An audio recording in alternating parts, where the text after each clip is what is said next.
From the Presidential Palace, Manila, Dateline Malacañang.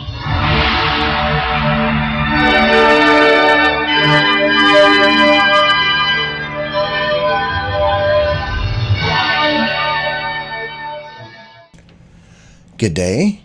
This is Dateline Malacañang in review. Philippine President Ferdinand R. Marcos Jr. along with Department of Agrarian Reform or DAR Secretary Conrado Estrella III on Monday led the distribution of land titles and turnover of support services to agrarian reform beneficiaries or ARBs at the city of Pasti Arena in Iloilo Province. Around 2,100 ARBs from the provinces of Aklan, Antique, Capiz, Iloilo, and Guimaras with an equivalent of more than 2,900 hectares benefited from the distribution. Besides this, organic fertilizers, farm machineries, and tissue culture facilities were also given by DAR to different farmer organizations worth over 26.7 million pesos. In his speech, the president said that his administration is fast-tracking the land reform program so that it will be done before his term ends in 2028. Let's listen to the speech of Philippine President Ferdinand R. Marcos Jr.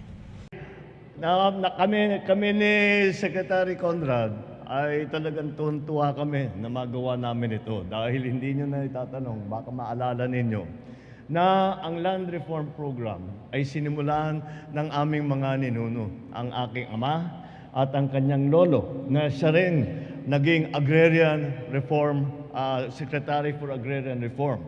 At yun, at that time, yun ay bagong departamento. Wala namang Agrarian Reform Department bago ng panahon ng aking ama.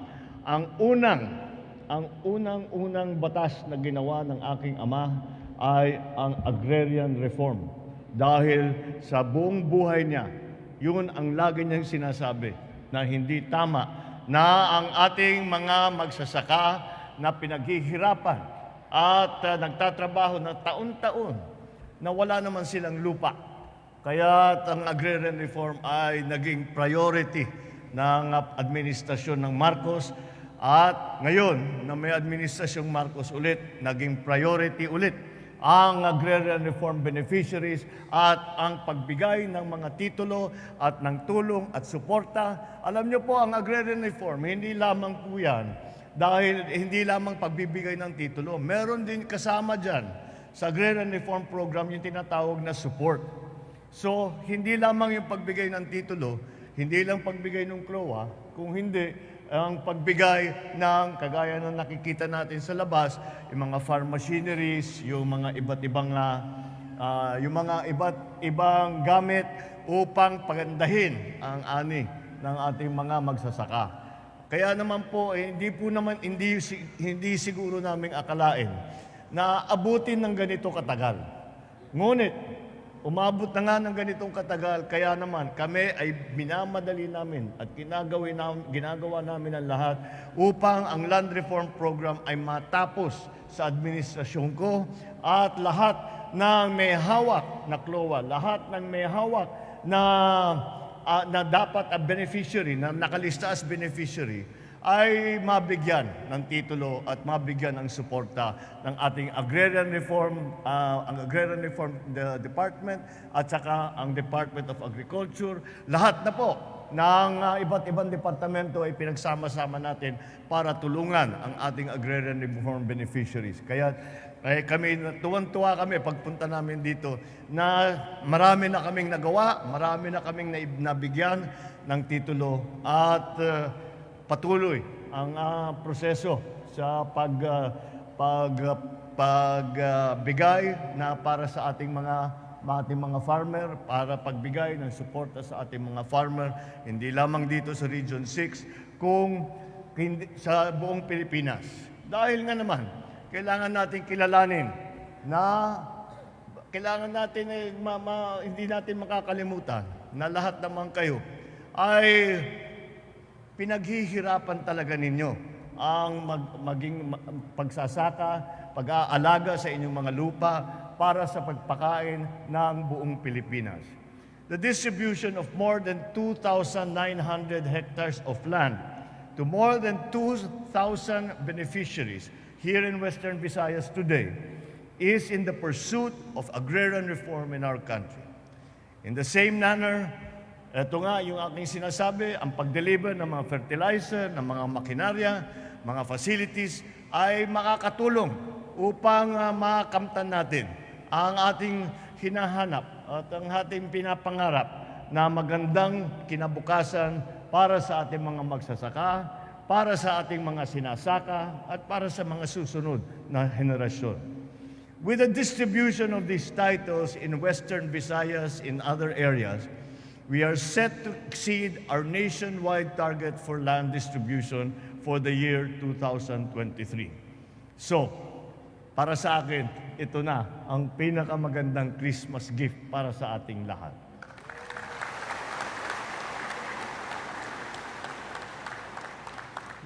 Para ituloy ang ating mga nagawa na dito sa agrarian reform, I ask the DAR to complete the distribution of lands to their deserving owners while collaborating with all the agencies of government to support our beneficiaries in anything that they might need. So to those who will be receiving their titles today, who have received their titles today, I urge you na pagbutihan ninyo at pagsamantalahan ninyo na mabuti itong magandang pagkakataon na naibigay namin sa inyo dahil nga sa pagbigay ng titulo. Habang kayo ay patuloy na nagsisikap, hindi rin kami titigil sa gobyerno na gagawa ng mga hakbang upang sa ikauunlad ninyo. Mga hakbang upang palakasin, pagyamanin, at pagtibayin ang inyong kabuhayan. Nang makayanan nating makatulong sa iba pang mga Pilipino at makipagsabayan sa ekonomiya ng ibang mga bansa. Sama-sama tayong kikilos para sa mas maginhawang bukas at mas matatag na bagong Pilipinas. Ladies and gentlemen, let us all come together to empower our farmers, bring equity to our people, raise the productivity of our lands. We will continue to pursue food security, economic prosperity for the present and succeeding generations. With all of us united in this goal, basta tayo'y nagkaisa. Ito yung ating sinisigaw sa kampanya. Hindi lang po yan, yung pagkakaisa na ating isinigaw sa kampanya ay hindi lamang yung campaign slogan. Yan po ay tapat na aming paniniwala. Upang maging maganda ang patakbo ng Pilipinas, kailangan sabay-sabay tayong mga Pilipinong nagtutulungan upang maramdaman naman ng kahit na lahat ng Pilipino, kahit saan man sila, pati yung nasa abroad, maramdaman nila ang pagpaganda ng ating kabuhayan. So let us continue to work. Let us continue to support our farmers. The farmers have done their part. It is now up to us in the government to do our part. Ginawa na nila. Sila ay nagsisikap ilang taon na, ilang dekada na yung iba. At wala na kaming sa aming palagay ay walang pagkukulang ang inyong trabaho, ang inyong sipag at ang inyong dedikasyon para sa pagsasaka. Kaya't na ngayon kami naman sa pamahalaan ay gagawin ang lahat upang pagandahin ang inyong hanap buhay, upang pagandahin ang sitwasyon ng ating mga magsasaka. Para mabigyan naman tayo. Dahil po, tayo ay humaharap ngayon sa problema ng tinatawag na food supply, ang pagpakain ng ating mga kababayan. Napakahalaga ang bahagi ng ating mga magsasaka upang makamtan natin ang masasabi natin sufficient food supply sa presyo na kayang bilhin ng ating mga consumer, lahat ating mga kababayan. Ngunit hindi namin makakalimutan na kailangan din na maganda ang hanap buhay ng ating mga magsasaka. Kung tayo'y magkaisa at patuloy natin na isulong ang programa ng agrarian reform, then we can say that every Filipino will begin to live a meaningful and dignified life. Philippine President Ferdinand R. Marcos Jr. Dateline Malacañang. Philippine President Ferdinand R. Marcos Jr. on Monday led the grand opening of the 18th National Scout Jamboree in the village of Sablogon in Pasig City, Iloilo Province. The President was warmly welcomed by Pasig City Mayor Attorney Stephen Palmares, Iloilo Governor Arthur Defensor Jr., and 4th District Congressman Ferhenel Biron. In his message to the 35,000 Boy Scout delegation, President Marcos encouraged the Scouts to enjoy the different trainings and use what they have learned in nation building as good citizens in their communities. The Chief Executive also took his oath as Chief Scout of the Boy Scout of the Philippines, wearing a neckerchief and a Chief Scout medallion. Let's listen to Philippine President Ferdinand R. Marcos Jr.'s speech at the grand opening of the 18th National Scout Jamboree in Pasig City, Iloilo Province. I am very happy to join once again the National Jamboree of the Boy Scouts of the Philippines, this time on the 18th National Jamboree. I have attended other jamborees when I was much younger, together with my father. And so this is a familiar experience for me, as I have been a Boy Scout for a very long time. This is very important, as jamborees are the mother of all activities in our Scout life. It reminds us not only of the continued importance of Scouting, but also of the enduring legacy of the Scouting movement in our country. Scouting plays a vital role in fostering the spirit of camaraderie and leadership among your youth.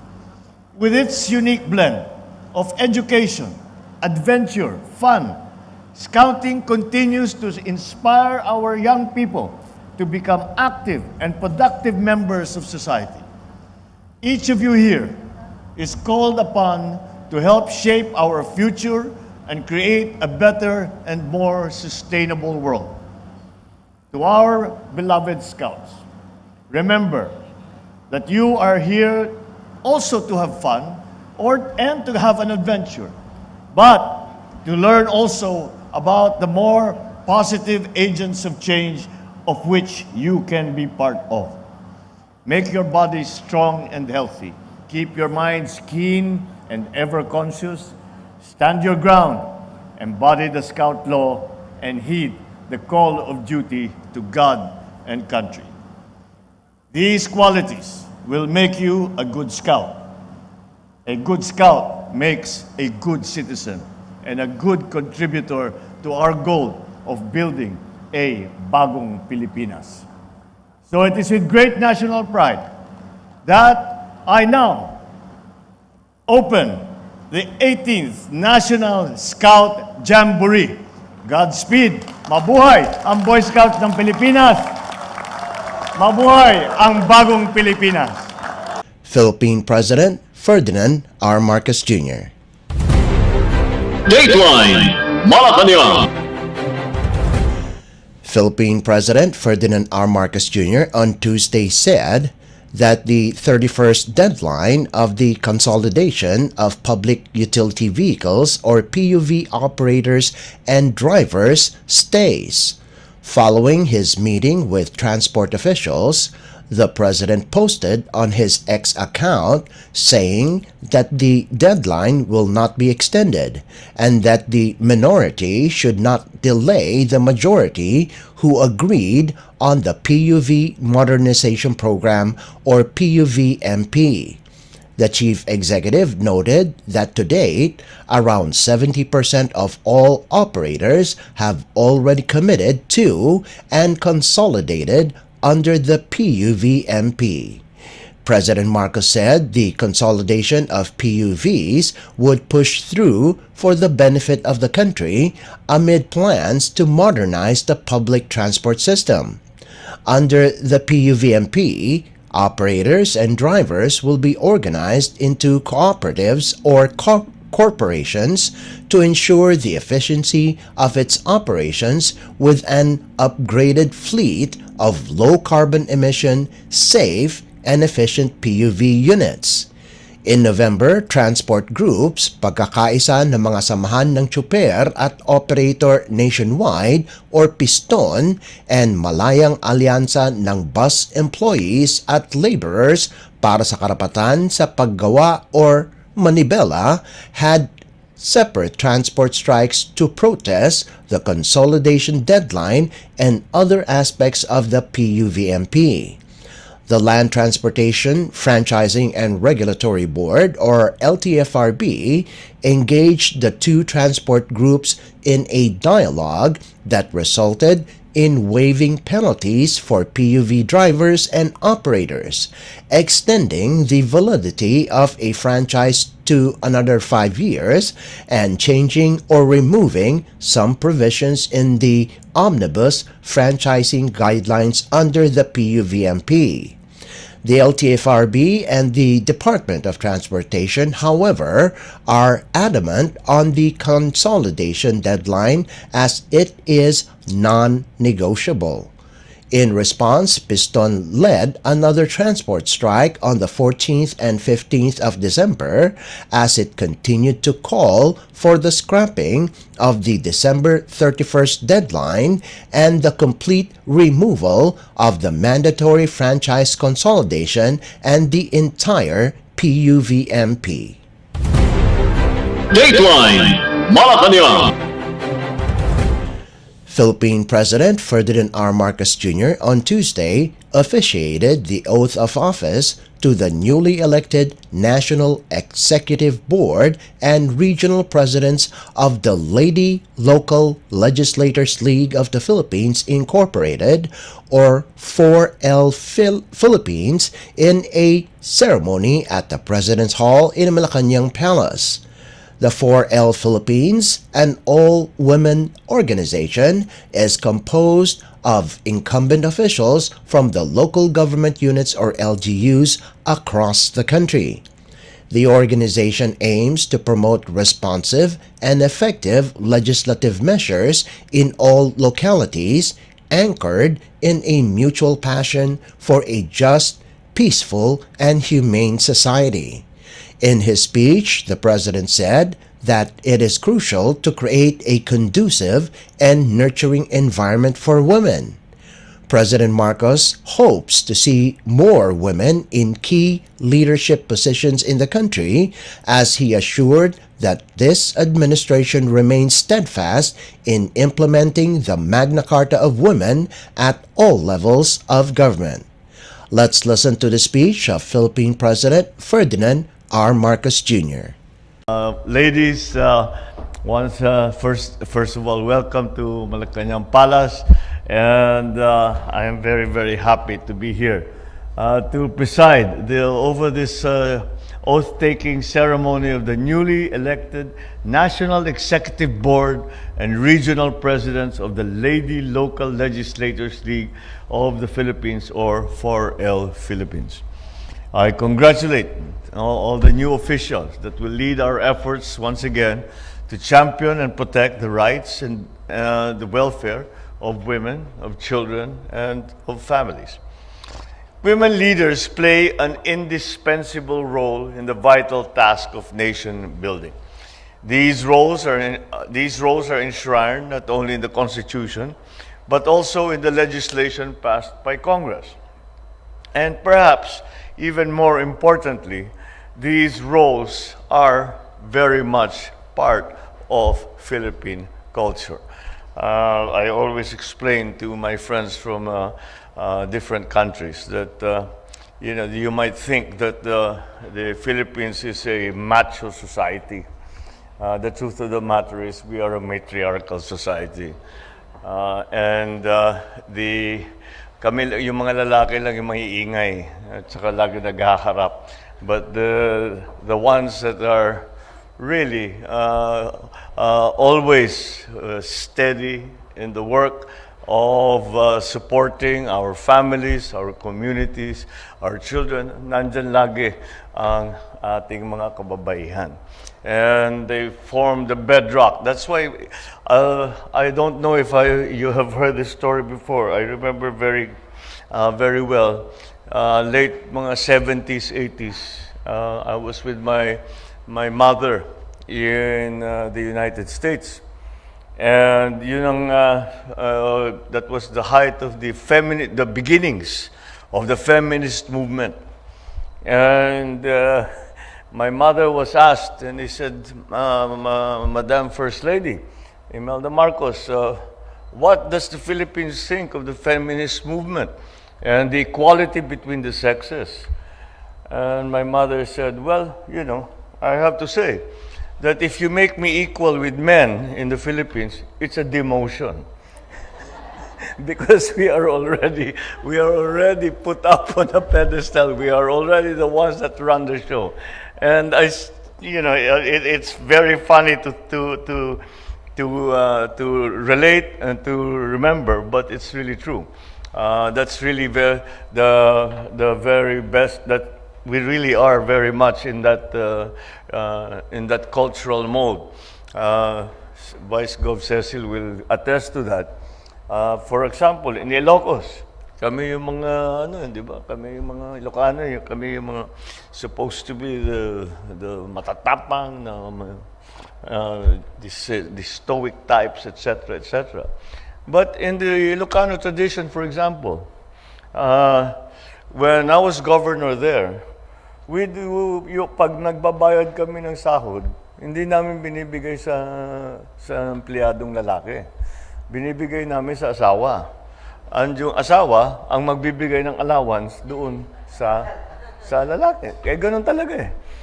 But that really always has been the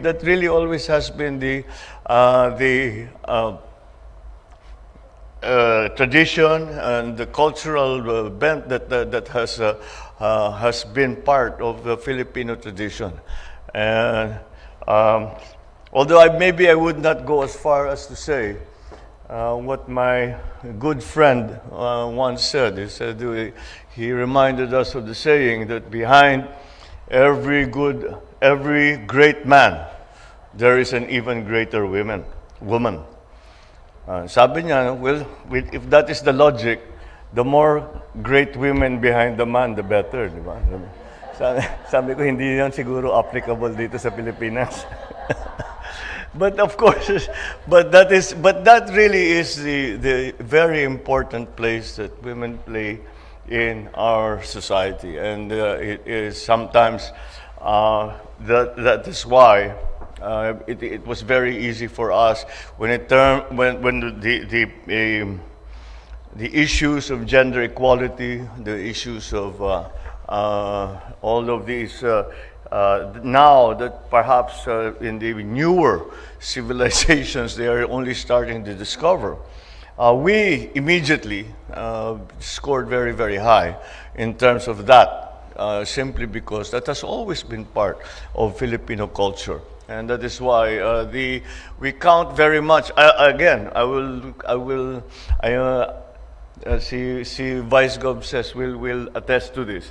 When I was governor also in Ilocos Norte, of course we had the male mayors and the female mayors. And after a while, miniting ko yung mga lalaki. Sabi ko, you guys better pick up your game. Napapahiya tayo dito sa mga babae because they're doing better work.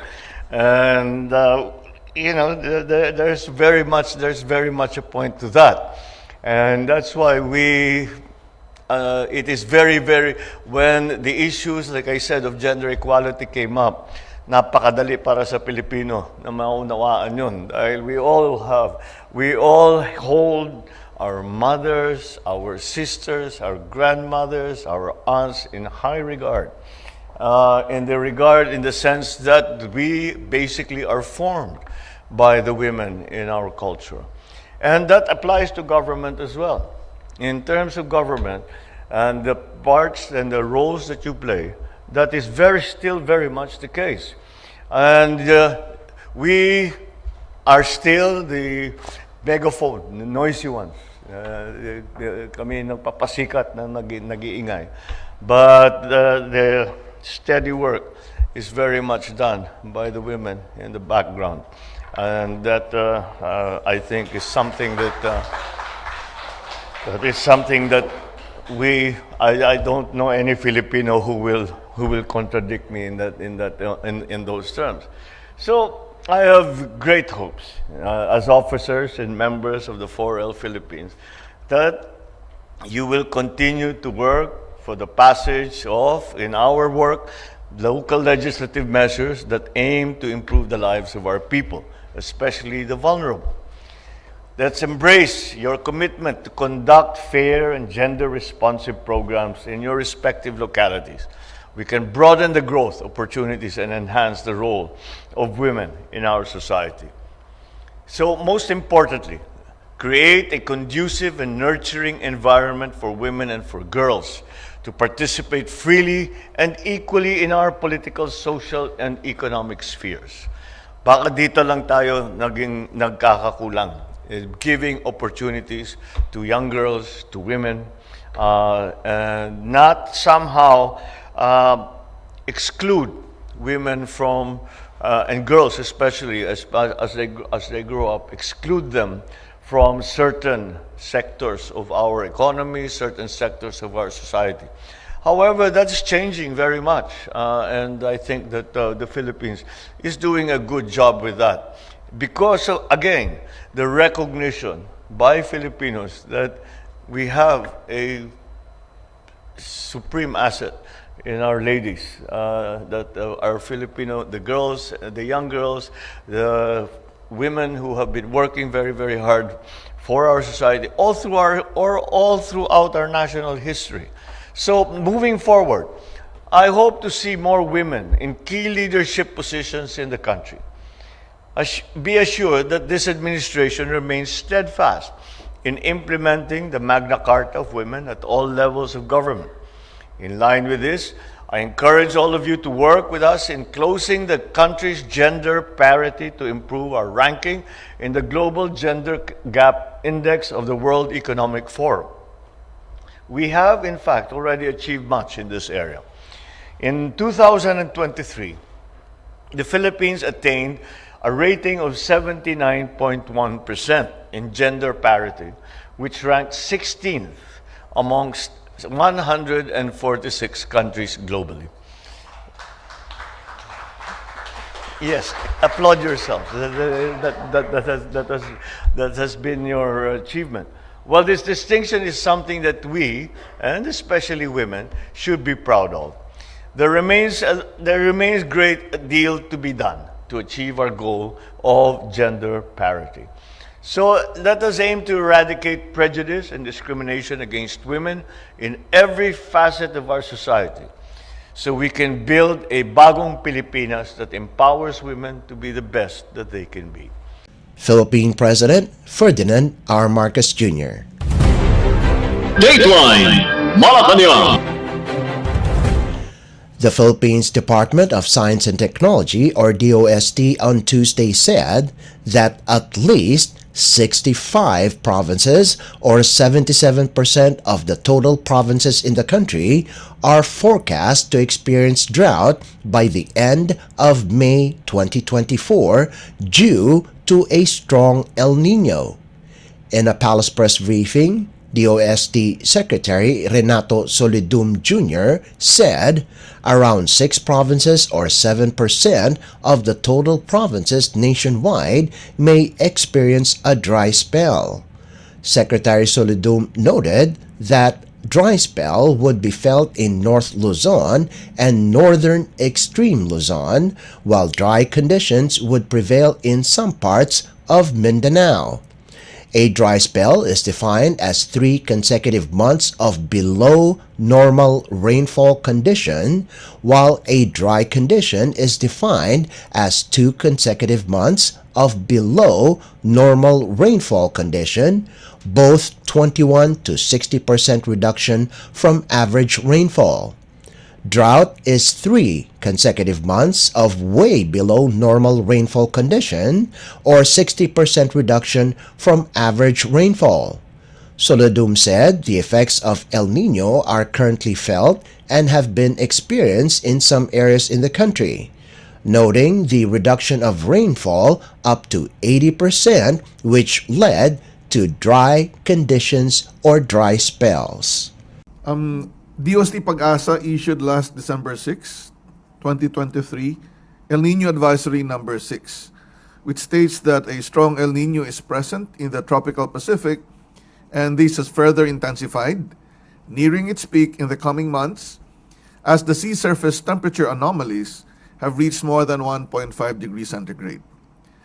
Aside from that, majority of global climate models suggest that El Nino will likely persist until the second quarter of 2024. Next, please. Now, the effects of El Nino are currently felt, and they have been experienced in some areas in the country, and this is characterized by the reduction of rainfall up to 80%, which led to dry conditions or dry spells. Dry spells are episodes where there is 21 to 80% reduction of rainfall compared to the average normal months data. Below normal also would be the number of tropical cyclones in the previous months, and this has contributed to the persistence of dry conditions in some areas. Next slide, please. Now, based on recent conditions, moderate to severe drought conditions are likely from February to May 2024. And by end of May, there would be 77% of the provinces of the country will have potential for drought. That would be around 65 provinces, and 7% potential for dry spell, or around 6 provinces. And because of this, we need to further intensify our efforts to make sure that we are ready for this, especially on the various fields that were already mentioned, like health, water, agriculture, sanitation, and of course, peace and order.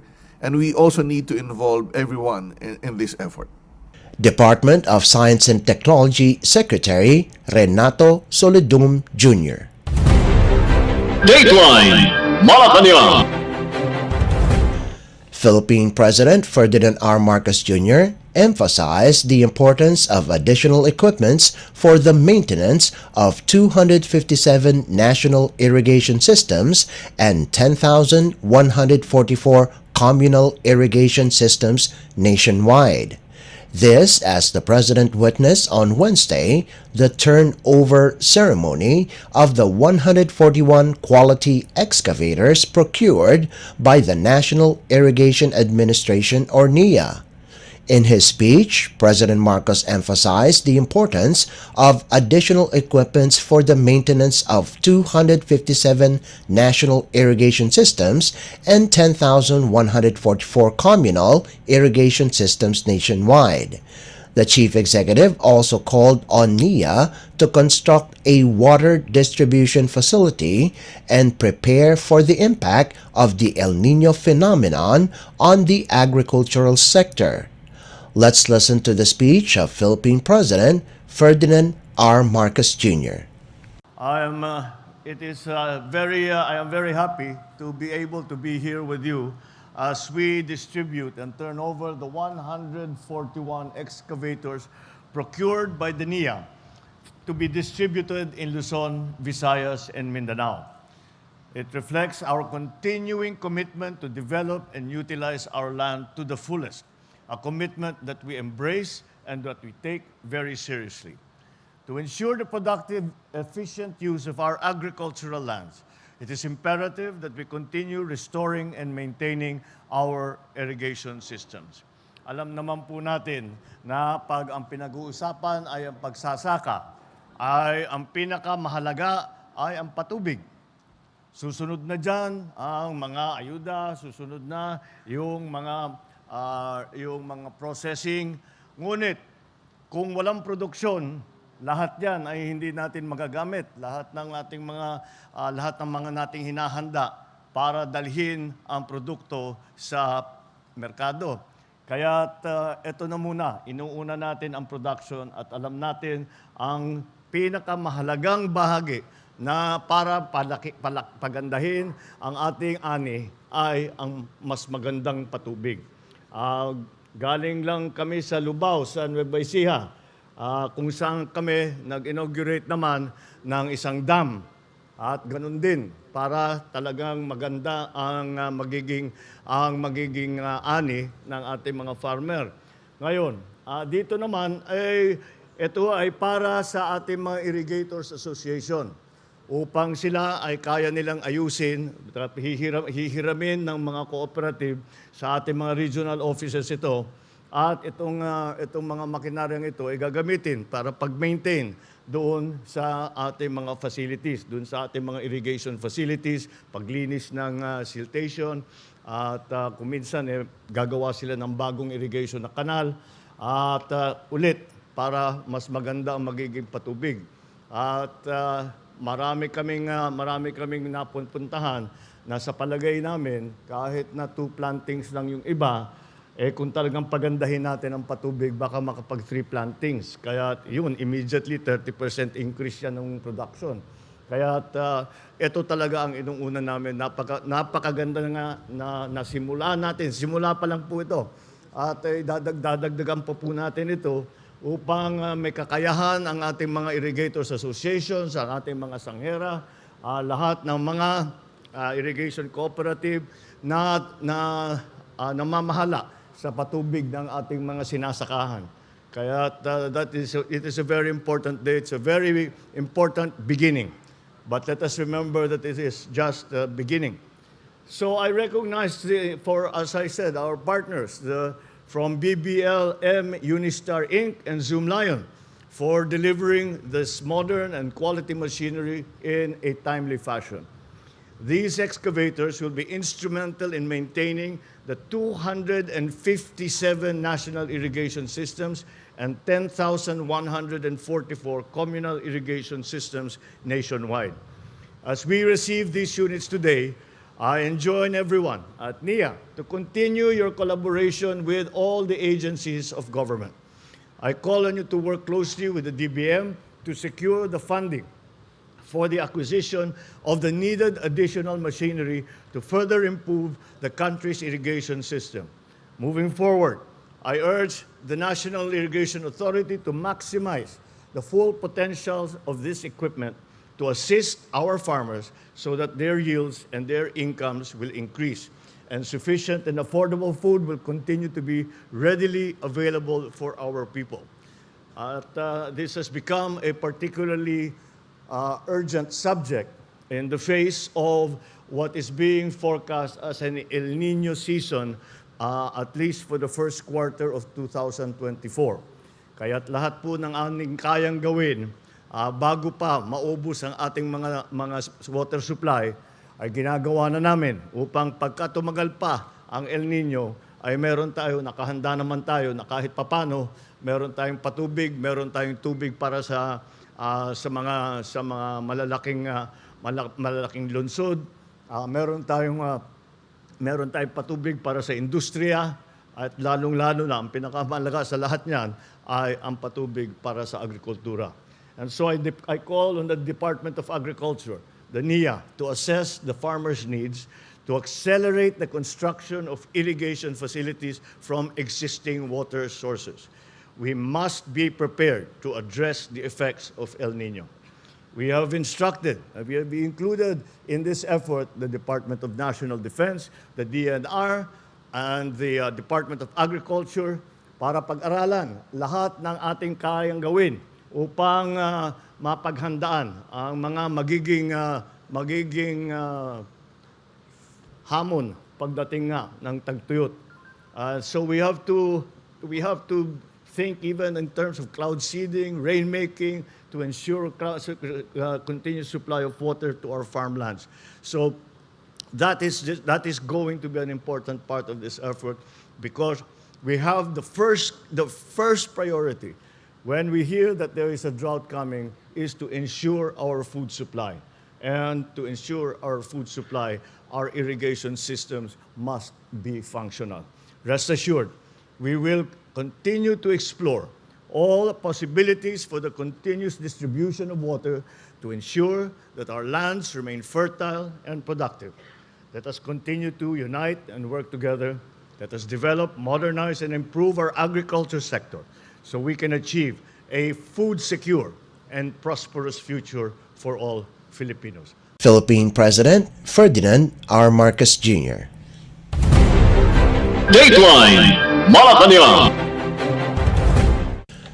Philippine President Ferdinand R. Marcos Jr. on Wednesday said the El Nino Task Force has been reorganized as part of the extensive efforts to ensure food, water, and power security amid the weather phenomenon.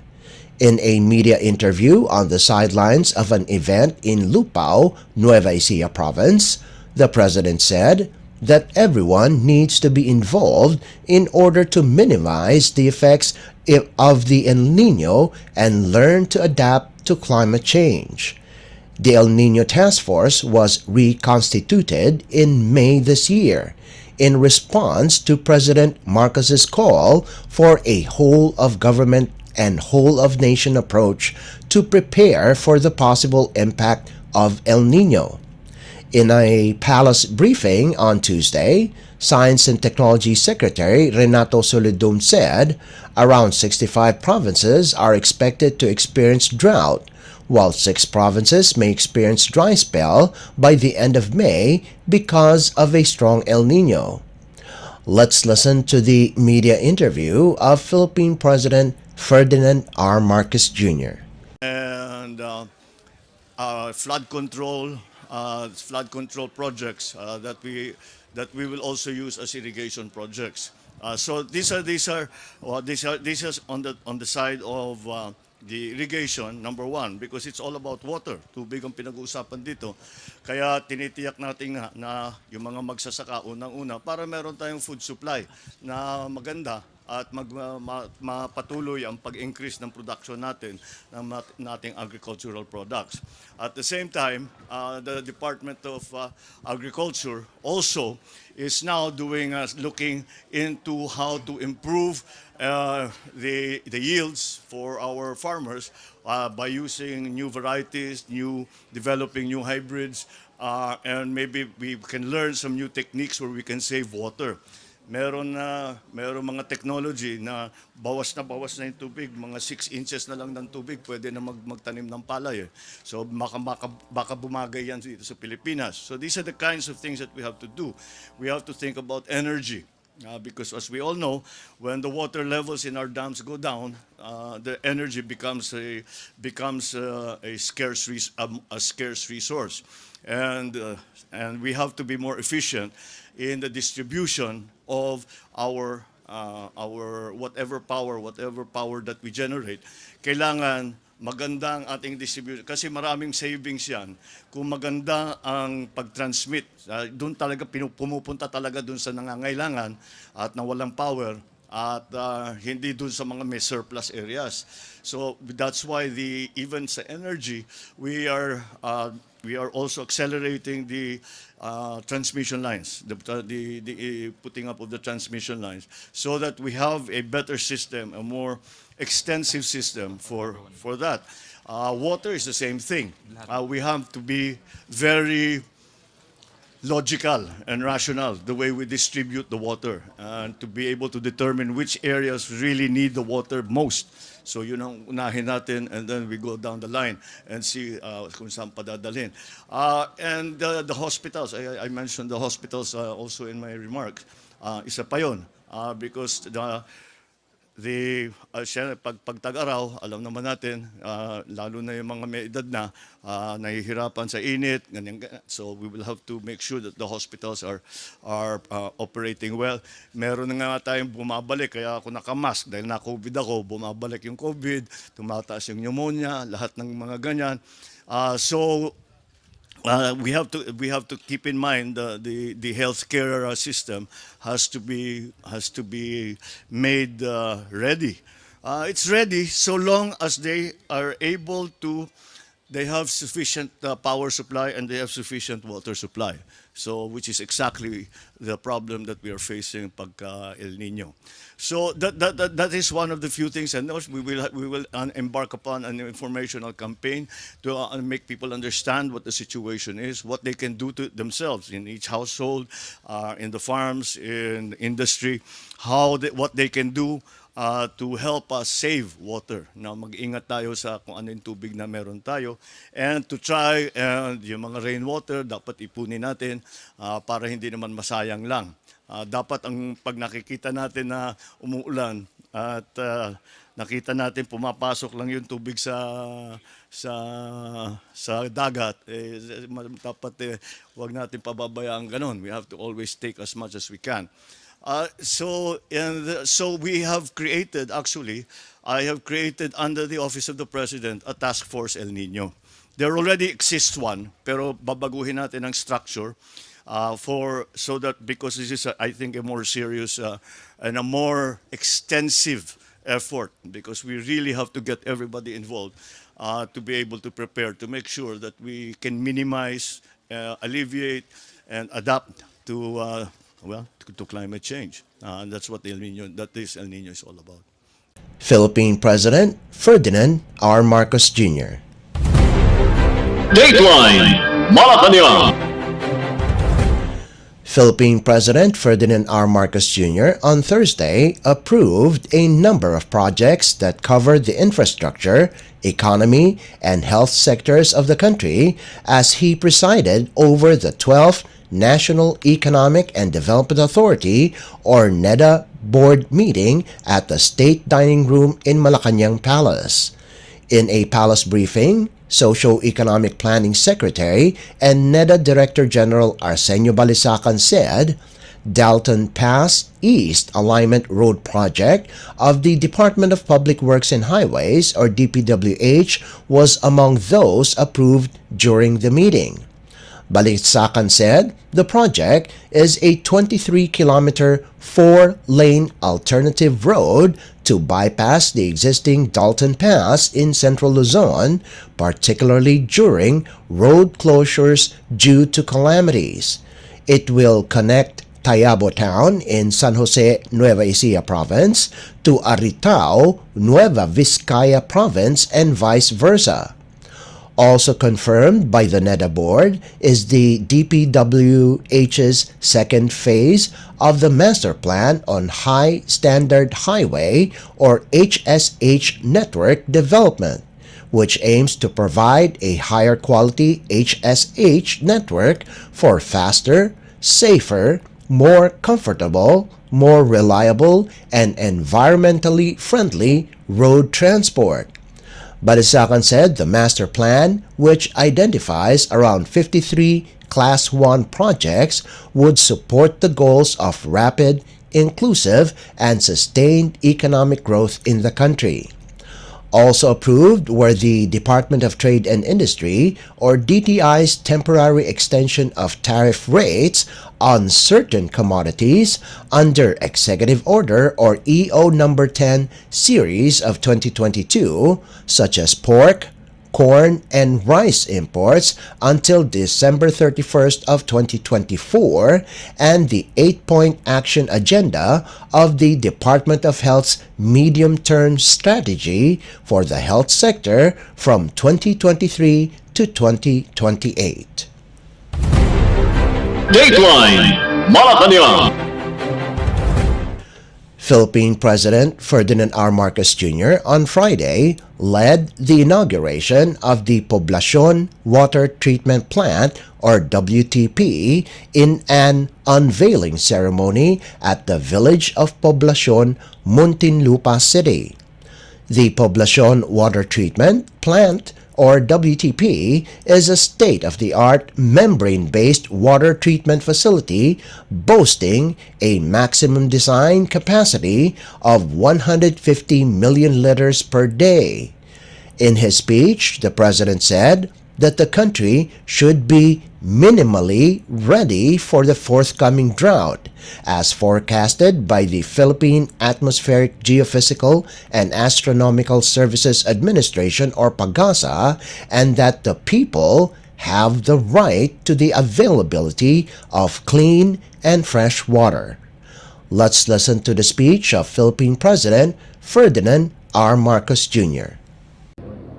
I am very pleased to be here today, joining you in the inauguration of Maynilad's Poblacion Water Treatment Plant. This will provide clean and potable water to residents in Metro Manila and its surrounding areas. I extend my greetings to our distinguished guests, private partners, local government officials, and community leaders who have played a crucial role in making this project a reality. It is a testament to our shared commitment to water security and sustainability. We stand on the brink of completing this crucial project, a necessity heightened by the current challenge posed by the El Niño phenomenon. Your collective efforts ensure that we exceed the demands of our people in these trying times. With the El Niño projected to last until the second quarter of 2024, we must prioritize the repair of water pipes to prevent leakages and the completion of ongoing water supply projects to ensure that we have adequate supply. And so, let us call upon the pertinent agencies to intensify their vigilance in overseeing the construction of water supply facilities, particularly in regions grappling with water scarcity. As we confront present and future challenges, this project is a testament to the positive outcomes that we might achieve when the public and private sectors unite for the greater good.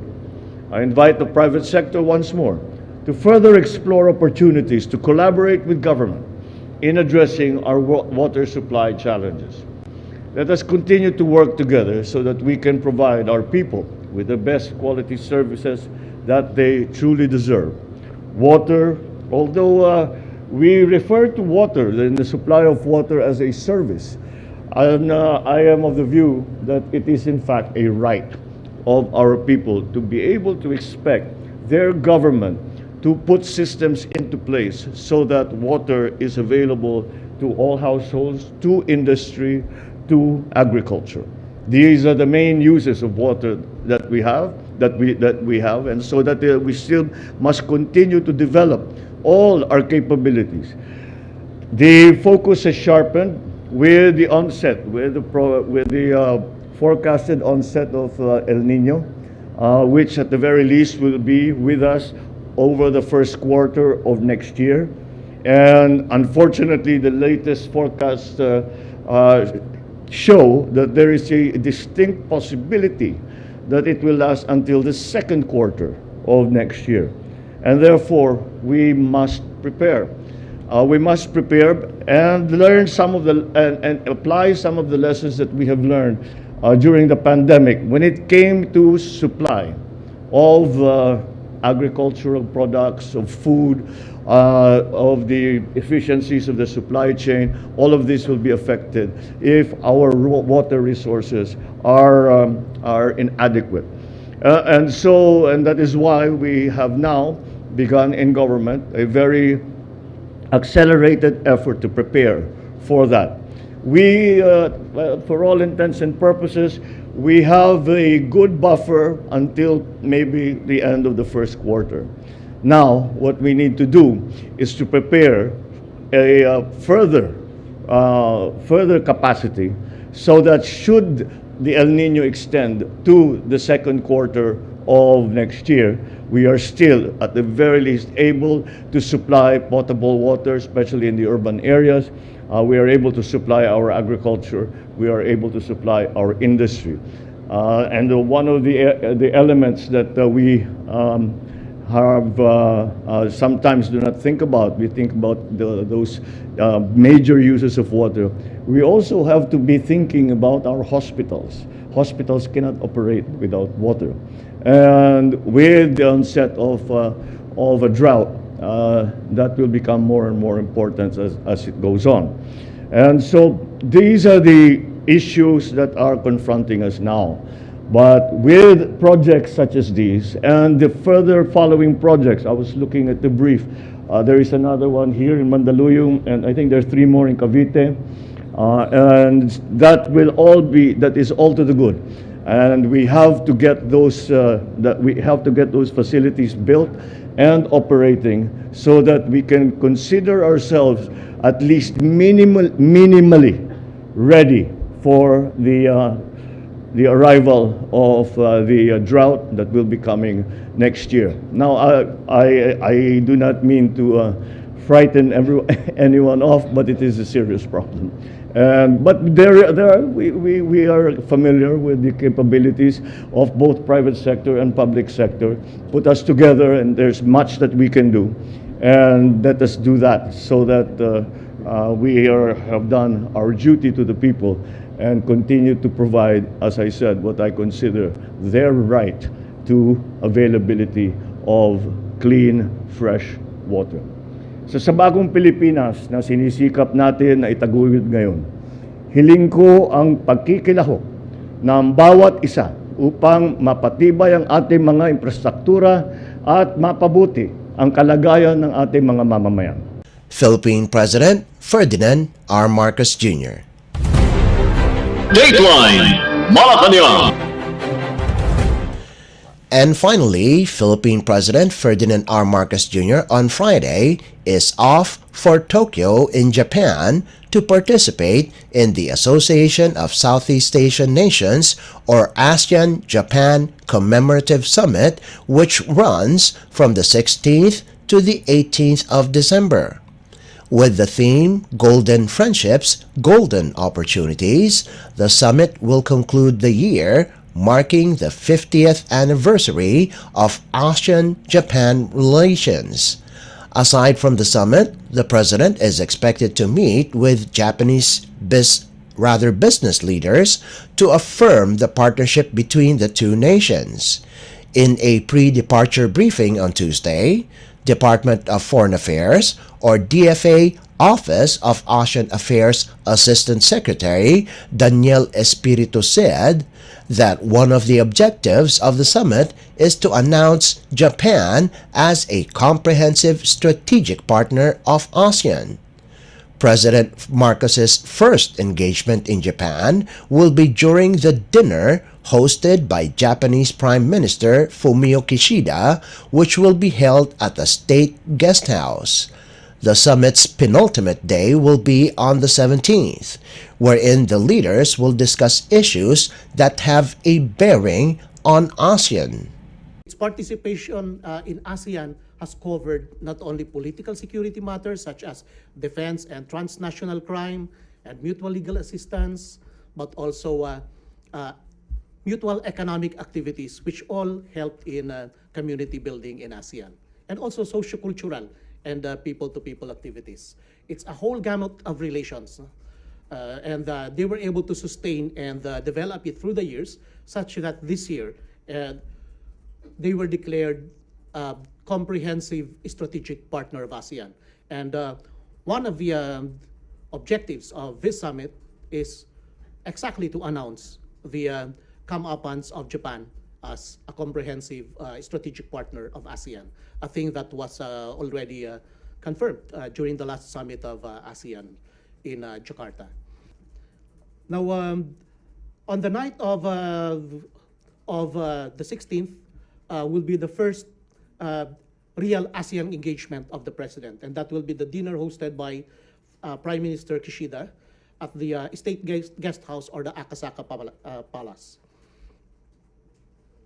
Now, the 17th, as I said, will be the main day of the summit. It will be a whole day affair. The opening session will start at 9:30, and then it will be followed by a session on the reviewing ASEAN-Japan relations, as well as international and regional developments. So here, not only will they review the cooperation activities of ASEAN through the years, but also they will discuss South China Sea, East China Sea, Myanmar, North Korea, and other international developments that have a bearing on ASEAN. Now, the next session will include a working lunch, during which they will be talking about people-to-people activities between ASEAN and Japan. They theme these heart-to-heart partners across generations. But basically, it's a student and youth exchange, art and cultural cooperation, and sports cooperation. Now, this is very important to us since the Philippines is one of the major beneficiaries of this youth and people-to-people exchange, and especially exchange of students. Yeah, you have the so-called Genesis program, the JICA program, and also the sports program. And in fact, the Philippines is one of the Philippine youth is one of the largest block of participants in this Genesis program. Now, in the afternoon, the last session would be on ASEAN-Japan economic partnership, and this is themed Partners for Co-creation of Economy and Society of the Future. Medyo similar dun sa forum the day before, no? But this time, it's on the summit level. And what will they talk about? They'll be talking about trade and investment, supply chain, connectivity and infrastructure, climate change, and food and energy security. Now, the session will close at 2:10 p.m., but at night, at 6:10, the leaders will be attending a pre-gala commemorative lighting ceremony at Azabudai Hills. Now, right after this lighting ceremony, they're going to depart for Okura Hotel, where the gala dinner will be held. The next day, there is another event that is not exactly ASEAN, but is quite participated in by most of the countries of ASEAN and other countries. It's the Asia Zero Emissions Community, a separate regional organization composed of ASEAN, Japan, and Australia. Now, this is, as the name of the community indicates, dedicated to lowering the emission of carbon gases into the atmosphere towards supposedly a zero net effect at the end. Now, this will run for only 45 minutes, but the president will participate in this. And this is important for us because as one of the countries most vulnerable to climate change, we are committed to the outcome of the last the COP28 meeting, and this will also be an opportunity for us to request for support for our bid to host the board of the Loss and Damage Fund board. DFA Office of Asian Affairs Assistant Secretary Daniel Espiritu. Dateline Malacañang. Before we conclude our program, we would like to invite everyone to come and visit our Facebook page at Radyo Pilipinas World Service. You will be able to hear and view our Filipino and English programs, including news updates here in the Philippines. Kindly subscribe, like, and share our post as well. And that concludes this edition of Dateline Malacañang in Review. For Radyo Pilipinas World Service, this is Leo Magpayo. Good day and stay safe. From the Presidential Palace, Manila, Dateline Malacañang.